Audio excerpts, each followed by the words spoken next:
ശീതകാലം 5-ാം തിങ്കൾ. ലൂക്കാ എഴുതിയ സുവിശേഷം 8-ാം അധ്യായം 26 മുതൽ 39 വരെയുള്ള വാക്യങ്ങളുടെ വിശകലനം. പിശാച് ബാധിതനെ സുഖപ്പെടുത്തുന്നു. പിശാച് ബാധിച്ചാൽ ഒരാളിൽ കാണുന്ന പല ലക്ഷണങ്ങളും ഇന്ന് യേശു സുഖപ്പെടുത്തിയ ആ വ്യക്തിയിൽ നാം കാണുന്നുണ്ട്. നഗ്നൻ, വീടിന് പകരം ശവക്കല്ലറയിൽ താമസിക്കുന്നവൻ, അലറി വിളിക്കുന്നവൻ, മാരകമുറിവുകൾ സ്വയം ഉണ്ടാക്കുന്നവൻ, യേശു ദൈവപുത്രനെന്ന് തിരിച്ചറിഞ്ഞവൻ, ചങ്ങലകളിലും കാൽവിലങ്ങുകളിലും ബന്ധിച്ചാൽ അതൊക്കെ പൊട്ടിച്ചെറിയാൻ ശക്തിയുള്ളവൻ, ഏതെങ്കിലും മനുഷ്യനിൽ അല്ലെങ്കിൽ പന്നിക്കൂട്ടങ്ങളെങ്കിലും അധിവസിക്കാൻ ആഗ്രഹിക്കുന്നവൻ, പക്ഷേ സവിശേഷ ബുദ്ധിയില്ലാത്ത മൃഗങ്ങൾ അവൻ്റെ സാന്നിധ്യത്തിൽ മരണത്തെപ്പോലും തൃണവൽക്കരിച്ച് വിറളി പിടിച്ചോടപ്പെടും. ഈ ലക്ഷണങ്ങളുള്ള ഒരാളെ സുഖപ്പെടുത്തണം എന്ന ഒറ്റ ഉദ്ദേശത്തിലാണ് അവൻ ഗലീലയ്ക്കെതിരെയുള്ള കരസേനരുടെ നാട്ടിലേക്ക് വഞ്ചിയിൽ കയറി വരുന്നത്.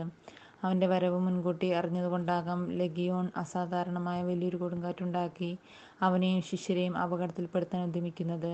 ഒരു മനുഷ്യനോടെന്ന പോലെ ശാന്തമാകൂ എന്ന് പറഞ്ഞ് യേശു ശാസിക്കുന്നതും കാതുകേട്ടാലെന്ന പോലെ അവ ഉടനെ അനുസരിക്കുന്നതും നാം കാണുന്നു. അത്രയേറെ പിശാചുക്കൾ ഒരു വ്യൂഹത്തെ നേരിടാൻ യേശു ഒറ്റയ്ക്കാണുള്ളത്. കാരണം അവൻ പ്രപഞ്ച സൃഷ്ടാവാണ്. യേശുവിൻ്റെ അനുഗ്രഹമുള്ളവർക്കും ഇതുപോലെയുള്ള മാനുഷിക ശക്തി നൽകുമെന്ന് തുടർന്ന് നാം വായിക്കുന്നു. സകല പിശാചുക്കളുടെയും മേൽ അവൻ അവർക്ക് അധികാരവും ശക്തിയും കൊടുത്തു. ശിഷ്യരുടെ വാക്കു കേട്ടപ്പോഴും ഇടിമിന്നൽ പോലെ അവ ആകാശത്തുനിന്ന് വീഴുകയും ചെയ്തു.